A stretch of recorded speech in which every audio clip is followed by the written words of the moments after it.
Movie শুরু হয় এমন একটি ভবিষ্যৎকে দেখিয়ে যখন মানুষ আর বাড়ি থেকে বের হয় না, বরং বাড়িতে বসে রোবটের মাধ্যমে সব কাজ করে ফেলে। এই ঘটনার সূচনা হয়েছিল 14 বছর আগে, যখন সায়েন্টিস্টরা একটা মাংকির সাথে এক্সপেরিমেন্ট করেছিল। তারা দেখতে পেয়েছিল একটা মাংকি একটা মেকানিক্যাল হাত বা রোবটের হাত সে তার ইচ্ছা শক্তির সাহায্যেই নাড়াতে পারছে। এমনকি এই পরীক্ষা তারা পরে হ্যান্ডিক্যাপ মানুষদের ওপরও করে এবং তারা দেখতে পায় সেই মানুষগুলো তাদের ইচ্ছা শক্তির সাহায্যে সবকিছু করতে পারছে। সায়েন্টিস্টরা এই রোবটগুলোর নাম দেয় সারোগেটস। এর ঠিক 3 বছর পর মানুষের মধ্যে নতুন ধারণা তৈরি হয়। তারা প্ল্যান করতে শুরু করে এই সারোগেটস যদি তারা যুদ্ধে ব্যবহার করে তবে মানুষ সুরক্ষিত জায়গায় বসে যুদ্ধ করতে পারবে। তাই এরপর থেকে এই সারোগেট যুদ্ধতেও ব্যবহার হয় এবং একইভাবে সাধারণ মানুষ তাদের সাধারণ কাজের জন্য এই সারোগেটস ব্যবহার করতে শুরু করে, বিশেষ করে সেই সব মানুষ যারা কোনো জিম বা প্লাস্টিক সার্জারি ছাড়াই সুন্দর এবং ফিট বডি চায়। প্রথমে এই সারোগেটস ব্যবহার করা আইনের বিরুদ্ধে ছিল, কিন্তু মানুষের মধ্যে জনপ্রিয়তা ছড়িয়ে পড়ার কারণে সুপ্রিম কোর্ট থেকেও এটাকে লিগ্যাল করে দেয়। এই ঘটনার ঠিক 4 বছর পর ভিএসআই হয়ে ওঠে সারোগেটস তৈরির সবচেয়ে বড় ম্যানুফ্যাকচারার। ভিএসআই একটা সার্ভে করে এবং সার্ভেতে দেখা যায় পুরো ওয়ার্ল্ডে 98% মানুষ সারোগেটস ব্যবহার করছে। সারোগেটস ব্যবহার করাতে শহরের মধ্যে ক্রাইম রেট অনেক কমে যায়। একইভাবে কমিউনিকেবল ডিজিজ কমে যায় আর মানুষের মধ্যে ভেদাভেদ অনেক কমে আসে। এই ঘটনার ঠিক 4 বছর পর কিছু মানুষ এই সারোগেটসের বিরুদ্ধে আন্দোলন করতে শুরু করে দেয়। তাদের মতে সারোগেটস ব্যবহার করার একটা লিমিট থাকা দরকার এবং যেসব মানুষগুলো সারোগেটসের বিরুদ্ধে তারা আলাদা একটা দল তৈরি করে এবং তাদের থাকার জন্য আলাদা শহর তৈরি করে ফেলে যেখানে সারোগেটসদের ঢোকা নিষেধ। এই দলের যে প্রধান তার নাম হলো জেইড পল, যাকে মানুষ প্রফিট নামেও চেনে। প্রফিটের বক্তব্য, মানুষ এই সারোগেটস ব্যবহার করে তাদের জীবনের মূল্য হারিয়ে ফেলছে, তারা একটা মিথ্যে জীবন নিয়ে বেঁচে রয়েছে। এখন বর্তমানে জ্যারেড ক্যান্টার তার গাড়িতে বসে তার বাবা লিওনেল ক্যান্টারের সাথে কথা বলে, যে তাকে সারোগেটসটা দিয়েছে। একইভাবে লিওনেল ক্যান্টার সারোগেটস প্রথম তৈরি করেছিল। জ্যারেড তার গাড়ি নিয়ে চলে যায় একটা ক্লাবে এবং তাকে ফলো করে এক রহস্যময় ব্যক্তি যে একটা মোটর সাইকেলে বসেছিল। এই ব্যক্তি তার মোটর সাইকেলটা সেই ক্লাবের সামনে থামায় এবং অপেক্ষা করতে থাকে। জ্যারেড ক্লাবে গিয়ে মেয়েদের সাথে ডান্স করতে শুরু করে দেয় এবং তারপর সেখান থেকে একটা মেয়েকে নিয়ে সে বাইরে চলে আসে এবং তখনই সেই মোটর সাইকেলে থাকা ব্যক্তি এই দুজনের কাছে এগিয়ে আসে। প্রথমে জ্যারেড সেই মানুষটিকে বলে সে যেন এখান থেকে চলে যায়, কারণ সে একজন মানুষ এবং তারা হলো সারোগেটস, এবং তার পরের মুহূর্তেই সেই ব্যক্তি একটা তীব্র আলো তাদের দিকে ছোড়ে এবং তারা দুজন চিৎকার করে ওঠে। এরপর সেই রহস্যময় ব্যক্তি মোটর সাইকেল করে আবারও এখান থেকে চলে যায়। এরপর এই ঘটনাস্থলে এফবিআই এজেন্ট গ্রিড চলে আসে এবং তার সহযোগী পিটারও এখানে চলে আসে। তারা দুজন দেখতে পায় দুটো সারোগেটসের মৃত্যু হয়ে গেছে, তাদের চোখ পুড়ে গেছে এবং তাদের ব্রেনে থাকা চিপ ড্যামেজ হয়ে গেছে। এবং এই ঘটনাতে এই সারোগেটসের মালিকরা কোনো রকম রিপোর্ট করেনি। পুলিশ অফিসার তদন্তের জন্য সারোগেটসের মালিক ক্যামের বাড়িতে চলে যায় এবং সেখানে গিয়ে তারা ক্যামের মৃতদেহ খুঁজে পায়, যে তার সারোগেটস পরিচালনা করা অবস্থাতেই মরে গেছে। এজেন্ট গ্রিড লক্ষ্য করে ক্যামের চোখ, নাক এবং মুখ দিয়ে রক্ত বেরিয়েছে। এই ঘটনা পুলিশ অফিসারদেরকে অবাক করে দেয়, কারণ সারোগেটসের মৃত্যুর সাথে সাথে তার পরিচালকদেরও মৃত্যু হয়ে যাচ্ছে, এমনটা তাদের কাছে প্রথম। এজেন্ট গ্রিড, যে নিজেও একটি সারোগেটস ব্যবহার করছিল, সে বাড়িতে ফিরে তার সারোগেটসটা চার্জে বসিয়ে সে তার নর্মাল অবস্থায় ফিরে আসে। গ্রিড তার স্ত্রী ম্যাগির রুমে যায় এবং তাকে বোঝায় যবে থেকে সারোগেট চালু হয়েছে সেদিন থেকে তারা একে অপরের থেকে অনেক দূরে চলে গেছে, কিন্তু ম্যাগির বিশ্বাস তারা আরও কাছে এসেছে। এবং তখন গ্রিড তাকে বোঝায় তারা আরও কাছে এসেছে সারোগেটস রূপে। আসল জীবনে তারা এখনও যে যার রুমে থাকে এবং আলাদা থাকে, তাই সে চায় পুরনো জীবন আবার ফিরে পেতে। কিন্তু ম্যাগি তার কথায় কোনো গুরুত্ব দেয় না, সে এখান থেকে চলে যায়। এরপর আরও একটা দুর্ঘটনা ঘটে। পুলিশ অফিসাররা জানতে পারে জ্যারেড ক্যান্টারের মৃত্যু হয়ে গেছে। তাই অ্যান্ড্রু স্টোন প্রত্যেকটা অফিসারকে অর্ডার দেয় তারা যেন প্রেস কনফারেন্স না করে এবং মিডিয়াকে এই ব্যাপারে কিছুই না জানায়, কারণ যদি ছড়িয়ে পড়ে সারোগেটস ব্যবহার করাতে মানুষের মৃত্যু হচ্ছে তাহলে পুরো দুনিয়ায় প্যানিক সৃষ্টি হবে।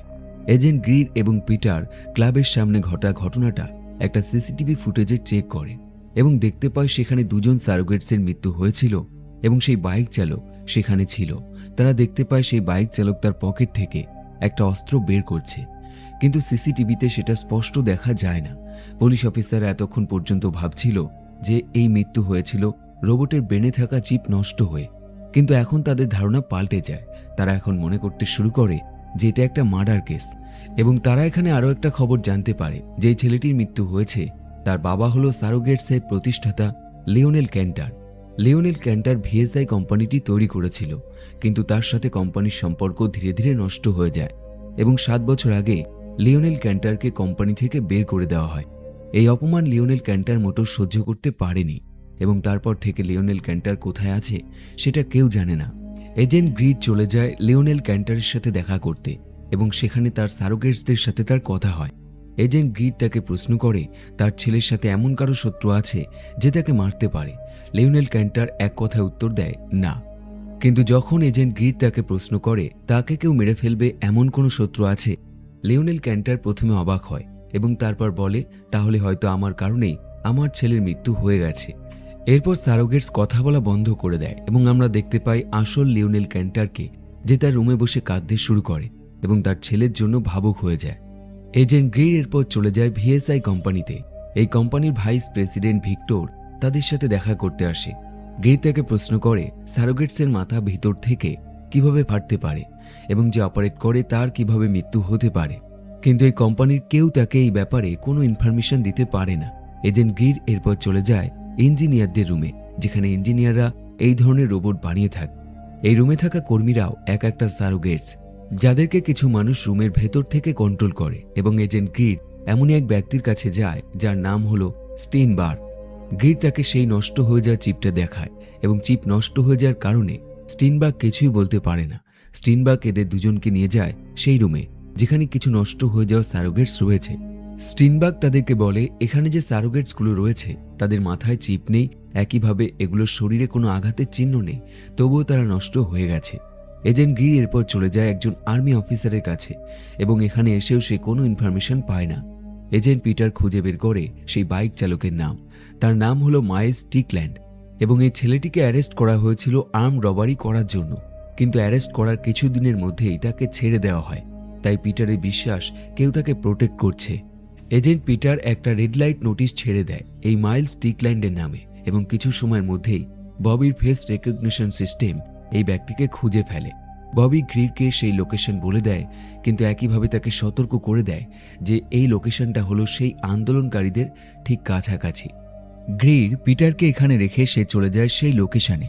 ববি পিটারকে বোঝায় তার এখানে থাকা রোবটগুলো কত সুন্দরভাবে কাজ করে এবং সে এই জায়গা থেকে সমস্ত সারোগেটসের উপর নজর রাখতে পারে। এরই মধ্যে ববির সিস্টেমে একটা অ্যালার্ম বাজে এবং সে দেখতে পায় একটি মেয়েকে কিছু সারোগেটস বিরক্ত করছে। ববি সঙ্গে সঙ্গে এই খবর পুলিশের কাছে পাঠায় এবং পুলিশের ওয়ারেন্টের অপেক্ষা করতে থাকে এবং ওয়ারেন্ট পাওয়া মাত্রই ববি তার এখানে থাকা একটা সুইচের মাধ্যমে সেই সারোগেটসদের স্টপ করে দেয়, যার ফলে মেয়েটি সুরক্ষিতভাবে সেখান থেকে পালাতে সক্ষম হয়। এই সবকিছু দেখার পর পিটারের কাছে এটা একটা বেআইনি কাজ মনে হয়। এজেন্ট গ্রিড হেলিকপ্টার নিয়ে সেই বাইক চালককে ফলো করতে শুরু করে এবং পিটার তাকে ইনফরমেশন দেয় যে তারা যে লোকেশনে যাচ্ছে সেই লোকেশনে সারোগেটসদের প্রবেশ নিষেধ। কিন্তু এজেন্ট গ্রিড তার কথা উপেক্ষা করে সেই বাইক চালককে ফলো করতে করতে এগিয়ে যায়। কিছু দূর যাওয়ার পর তারা দেখতে পায় যে সেই বাইক চালক তার পেছনে থাকা পুলিশ অফিসারদেরকে মেরে ফেলে শুধুমাত্র একটা তীব্র আলোক রশ্মির সাহায্যে। এরপর ওই বাইক চালক যখন হেলিকপ্টার দেখতে পায় সে সেই আলোক রশ্মি সেই হেলিকপ্টারের দিকে ছোড়ে এবং এমনটা করাতে হেলিকপ্টারে বসে থাকা সারোগেটস আহত হয়ে যায় এবং আসল এজেন্ট গ্রিড যে তার রুমে বসেছিল এবং তার সারোগেটস কন্ট্রোল করছিল সেও আহত হয়ে যায়। হেলিকপ্টারটা ডিসব্যালেন্স হয়ে মাটিতে আছড়ে পড়ে। গ্রিড কোনো রকমে উঠে দাঁড়ায় এবং দেখতে পায় তার একটা হাত নেই এবং এখন সে যেই লোকেশনে রয়েছে এখানে সারোগেটস নয় বরং সাধারণ মানুষরা থাকে। গ্রিড আহত শরীর নিয়ে বাইক চালকের পেছনে পেছনে দৌড়াতে শুরু করে। একটা সময় সে বাইক চালককে থামায় এবং গ্রিড তাকে তার হাতের ব্যাগটা দিতে বলে। সেই বাইক চালক তাকে ব্যাগ দিয়ে দেয়, কিন্তু গ্রিড সেই ব্যাগ খুলবে তার আগেই এই শহরের সাধারণ মানুষজন এখানে চলে আসে এবং তার উপর গুলি চালায়। গ্রিডের সারোগেটস অবশেষে এখানে মরে যায়। গ্রিড তার নিজের রুমে আতঙ্কে জেগে ওঠে। ম্যাগি গ্রিডের আহত শরীর দেখে তাকে হসপিটালে নিয়ে যায়। অন্যদিকে সেই বাইক চালকের জ্ঞান ফিরলে সে তার সামনে প্রফিটকে দাঁড়িয়ে থাকতে দেখে। প্রফিট তাকে জিজ্ঞাসা করে তার কাছে এত টাকা এবং এই অস্ত্র কিভাবে আসলো এবং সে কে যে তাকে ফলো করছিল তাকে মারার জন্য। বাইক চালক তাকে বলে সে কিছুই জানে না এবং যদি সে তাকে মেরে ফেলে তবুও সে কিছু বলতে পারবে না। অফিসার অ্যান্ড্রিউ হসপিটালে আসে গ্রির সাথে দেখা করতে এবং তাকে বলে তাকে আজ থেকে সাসপেন্ড করা হচ্ছে, কারণ সে তাদের নিয়মের বাইরে প্রফিটের লোকেশনে গিয়েছিল যেখানে সারোগেটসদের ঢোকা নিষেধ। গ্রির নিজেই হসপিটালের বেড থেকে উঠে বাইরে চলে যায় এবং সেখানে গিয়ে দেখা হয় পিটারের সাথে। পিটার তাকে নিয়ে যায় সারোগেটসের দোকানে, কিন্তু গ্রির এখানে একটা সারোগেটসও পছন্দ হয় না। গ্রির পিটারকে এখানে রেখে সে চলে যায় আবারও প্রফিটের এলাকায়। প্রথমে সেখানকার গার্ড তাকে ভালোভাবে স্ক্যান করে, যেহেতু সে এখন বর্তমানে সাধারণ মানুষ তাই তারা তাকে ঢুকতে দেয়। প্রফিট এবং তার পুরো টিম মাইলস স্টিকল্যান্ডকে মেরে ফেলে এবং সবাই একসাথে মিলে শপথ নেয় যে তারা কখনোই রোবট হবে না, বরং সাধারণ মানুষ থাকবে এবং মানুষের মতো জীবনযাপন করবে। গ্রির প্রফিটের সাথে দেখা করতে এগিয়ে যায়। প্রথমে প্রফিটের লোকরা তাকে খুব মারধর করে এবং তারপর সে প্রফিটের সাথে কথা বলার সুযোগ পায়। সে তাকে বলে সে মাইলস স্টিকল্যান্ডের সম্বন্ধে কথা বলতে চায়, কারণ সেই ছেলেটির কাছে একটা অস্ত্র ছিল যেটা সে ফেরত চায়। প্রফিট তাকে বলে সে যদি সেই অস্ত্র খুঁজে পায় তবে অবশ্যই তার কাছে পাঠিয়ে দেবে। এরপর তার লোকেরা গ্রিরকে গেটের কাছে ছেড়ে দেয় এবং প্রফিট তার রুমে এসে সেই অস্ত্রটা তার কাছে ঠিকঠাক আছে কিনা সেটা চেক করে। গ্রির যখন রাস্তায় হাঁটছিল তখন তার সাথে দেখা হয় একটি অল্প বয়সী ছেলের সাথে। সে তার সাথে কথা বলার পর জানতে পারে এই অল্প বয়সের ছেলেটি আসলে সারোগেটসের প্রতিষ্ঠাতা লিওনেল ক্যান্টার, যে তার নতুন সারোগেটসের রূপ নিয়ে এখানে এসছে। ডক্টর ক্যান্টার তাকে বলে সিকিউরিটির কারণে সে এখন একটি নতুন রূপে এখানে এসছে এবং সে তাকে ফলো করছে সেদিন থেকে যেদিন থেকে সে তার ছেলের কেসটা সলভ করতে পারেনি। ডক্টর ক্যান্টার তাকে বলে সে যেন খুঁজে বের করে এই অস্ত্রটা কোথা থেকে এসছে। এজেন্ট গ্রির এই কেসের তদন্ত করতে করতে ক্লান্ত হয়ে পড়ে। সে এখন ঠিক আগের মতোই জীবনটা ফিরে পেতে চায়, যখন কোনো রোবট ছিল না, এবং এমনটা সে ম্যাগিকেও বলে। এরপর এক রহস্যময় সারোগেটস পিটারের বাড়িতে যায় এবং তাকে গুলি করে মেরে ফেলে এবং তারপর তার সারোগেটস ইউজ করতে শুরু করে দেয়। এজেন্ট গ্রির একজন সিনিয়র মিলিটারি অফিসারের সাথে দেখা করে এবং তাকে সে অস্ত্রের সম্বন্ধে জিজ্ঞাসা করে যার সাহায্যে সারোগেটস নষ্ট হয়ে যাচ্ছে। তখন গিয়ে সেই অফিসার তাকে বলে সেই অস্ত্রটার নাম হলো ওভারলোড ডিভাইস বা ওডি। তাদের প্ল্যান ছিল একটি ভাইরাস সেন্ট্রাল ইউনিটে পাঠিয়ে সমস্ত সারোগেটস ধ্বংস করে দেওয়া, কিন্তু তারা এটা জানতো না এই ডিভাইসের সাহায্যে সারোগেটসের সেফটি সার্কিট নষ্ট হয়ে যাবে এবং যে সেই সারোগেটস পরিচালনা করবে তার মৃত্যু হয়ে যাবে। গ্রির এটা জেনে অবাক হয় যে সারোগেটস যারা বানিয়েছে এই ধ্বংস করার অস্ত্রটাও ঠিক তারাই বানিয়েছে। এই অফিসার তাকে আরও বলে প্রথম এক্সপেরিমেন্ট করার পরই তারা তাদের ইউনিট নষ্ট করে দিয়েছিল, কিন্তু একটা অস্ত্র বেঁচে গিয়েছিল। এই অফিসার যখন জানতে পারে সেই বেঁচে যাওয়া অস্ত্রটা বর্তমানে প্রফিটের কাছে রয়েছে, তখন সে প্রস্তুত হয়ে যায় তার মিলিটারি অফিসারদেরকে নিয়ে তাদের সাথে লড়াই করার জন্য। এরপর মিলিটারি অফিসাররা সেই আন্দোলনকারীদের শহরের মধ্যে চলে যায়। তারা পুরো এরিয়াটা, বিশেষ করে প্রফিট যে বিল্ডিংয়ে রয়েছে সেই চারপাশটা ঘিরে ফেলে। কিন্তু মিলিটারি অফিসাররা যখন গুলি চালায় এবং প্রফিট মাটির মধ্যে পড়ে যায়, তখন তারা বুঝতে পারে এটা আসল প্রফিট নয়, বরং এটা হলো একটা সারোগেটস। এবং তার চেয়েও বড় সত্যিটা হলো এই সারোগেটসটাকে লিওনেল কেন্টার কন্ট্রোল করছিল। পিটার গ্রির সাথে দেখা করে এবং তাকে বলে সে প্রথমে বুঝতে পারছিল না পুলিশরা স্টিকল্যান্ডকে কেন ছেড়ে দিয়েছিল, এবং তারপর সে জানতে পারে স্টিকল্যান্ড পুলিশের হয়ে 16 মাস কাজ করেছে এবং পিটারের বিশ্বাস এই সব কিছুর পিছনে অ্যান্ড্রিউ স্টোনের হাত রয়েছে, আর এই কারণেই তাকে সাসপেন্ড করা হয়েছে। গ্রিড তার কথায় বিশ্বাস করে নেয় এবং সে চলে যায় অ্যান্ড্রিউর সাথে দেখা করতে এবং তাকে বলে সে স্টিকল্যান্ডকে নিযুক্ত করেছিল ক্যান্টারকে মার্ডার করার জন্য।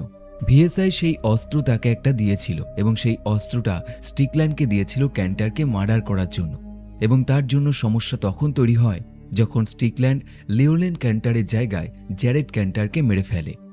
অ্যান্ড্রিউ এই সমস্ত সত্যি কথা গ্রির মুখে শুনে সে কল করতে যাবে, ঠিক তখনই পেছন থেকে গ্রিড তার মাথায় আঘাত করে এবং তার মাথায় থাকা চিপটা বের করে ফেলে এবং তারপর ভিএসআই কোম্পানির সমস্ত ডেটা অ্যান্ড্রিউ কম্পিউটার থেকে নিয়ে এখান থেকে চলে যায়।